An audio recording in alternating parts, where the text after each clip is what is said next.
রাসূল কারীম সাল্লাল্লাহু আলাইহি ওয়াসাল্লামের বিয়ে নিয়ে কত কথা বলে না, এটার উপর একটা আলোচনা দিই, শুনেন। রাসূল কারীম সাল্লাল্লাহু আলাইহি ওয়াসাল্লামের প্রথম স্ত্রীর নাম কি? বিয়েটা কি নিজে নিজে করছিল? আপনার খবর আছে?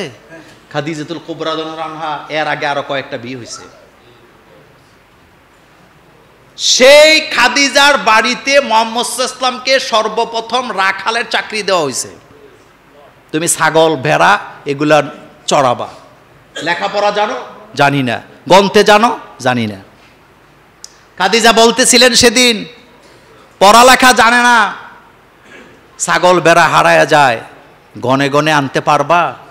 মুহাম্মদ সাল্লাল্লাহু আলাইহি ওয়াসাল্লাম সেদিন বলেছিলেন, আমানতের খেয়ানত আমি করি না, আমানতের খেয়ানত আমি করি না। বিকাল বেলা ছাগল বকরি চড়াইয়া বাড়িতে আসলেন।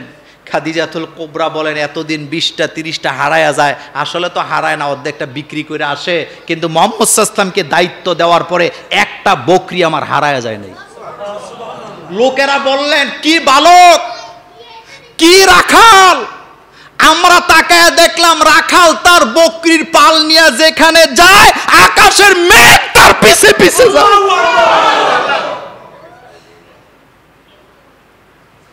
আমরা রোদে পুরি, আমরা বৃষ্টিতে ভিজি, আর মুহাম্মদ সাল্লাল্লাহু আলাইহি ওয়াসাল্লাম যেখানে যাচ্ছেন আকাশের মেঘগুলো তাকে ছায়া দিচ্ছে। খাদিজা বুদ্ধিমান মহিলা, আপনার মতো আমার মতো না। খাদিজা সেদিনই বুঝতে পারছেন এর চাইতে উত্তম মানুষ পৃথিবীতে আরেকজন খুঁজে পাওয়া যাবে। খাদিজা সরাসরি বললেন, মুহাম্মদ সাল্লাল্লাহু আলাইহি ওয়াসাল্লাম, আপনার যদি আপত্তি না থাকে আমি আপনার স্ত্রী হতে চাই। রাসূলুল্লাহ সাল্লাল্লাহু আলাইহি ওয়াসাল্লাম বললেন, আমি আমার চাচাদের সাথে পরামর্শ করতে চাই। আমার দেশের কোনো ফোলা যদি সৌদি আরব যায় আর কফিল যদি মহিলা হয়, যদি কয় তোরে আই আপনার ফোন আর হাতে ধরতো না 6 মাস, আই লাভ ইউ, কথা ঠিক কি না? রাসূল সাল্লাল্লাহু আলাইহি ওয়াসাল্লাম বলেন, আমি আমার চাচাদের সাথে পরামর্শ করতে চাই, আমি আমার ফুফুদের সাথে, হাদিস, আমি আমার ফুফুদের সাথে পরামর্শ করতে চাই, ফুফুদের সাথে। সেই খাদিজাকে বিয়ে করার পর একজন টকবগে যুবক, খাদিজার বয়স বেশি না কম তখন, কিন্তু আপনার কি ব্রেনে ধরে সংসারে কোনো ঝামেলা আছে? দায়িত্বহীনতা আছে?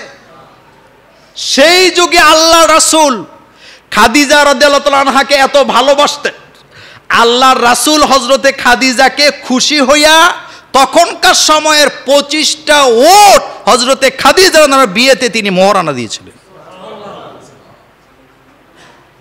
বর্তমান বাজারে দাম কত?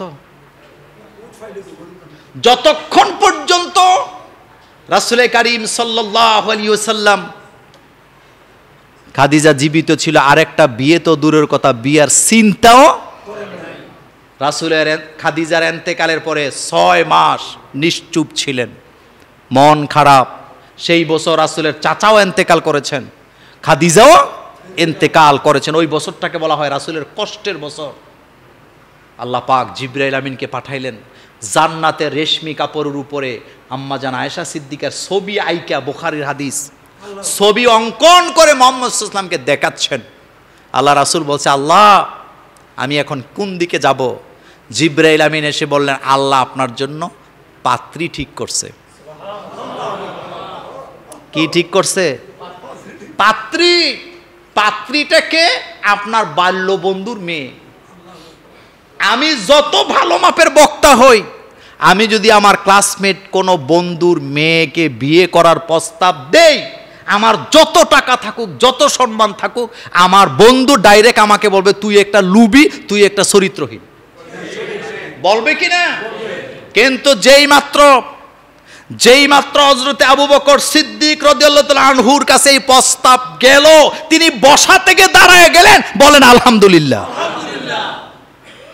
মা আয়েশার বয়স তখন এতই কম। এখন আমাদের দেশের কিছু বুদ্ধিজীবী বাল্য বিয়ে নিয়ে মাথা খারাপ।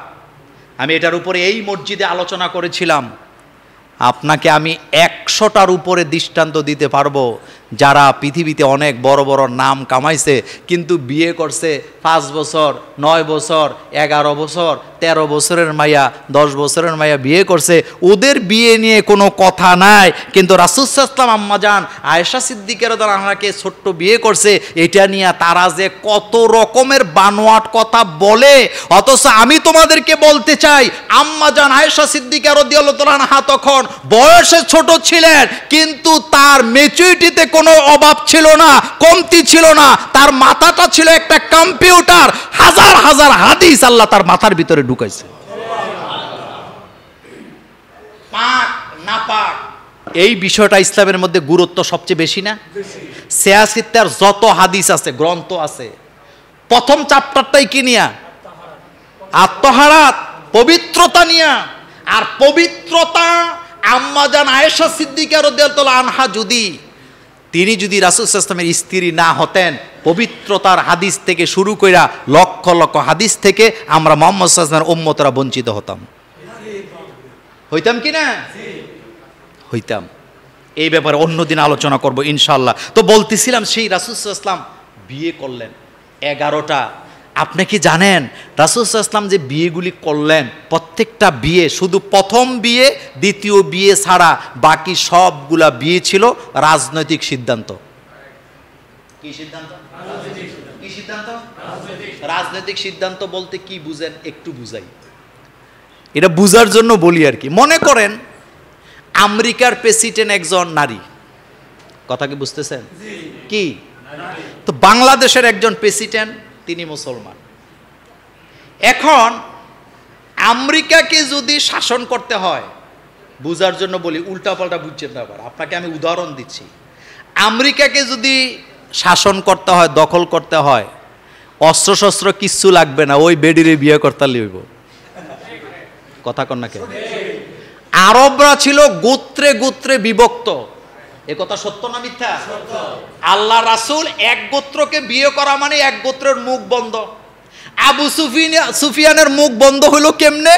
যেই মাত্র রাসূল সাল্লাল্লাহু আলাইহি ওয়াসাল্লাম আবু সুফিয়ানের মেয়ে উম্মে হাবিবাকে বিয়ে করলেন, আবু সুফিয়ান রাজনীতি করে পিছে পিছে, কিন্তু মুহাম্মদ সাল্লাল্লাহু আলাইহি ওয়াসাল্লামের বিরুদ্ধে আর কথা বলে না। যত কিছু হোক, মেয়ে জামাই বুঝে না কি জামাই।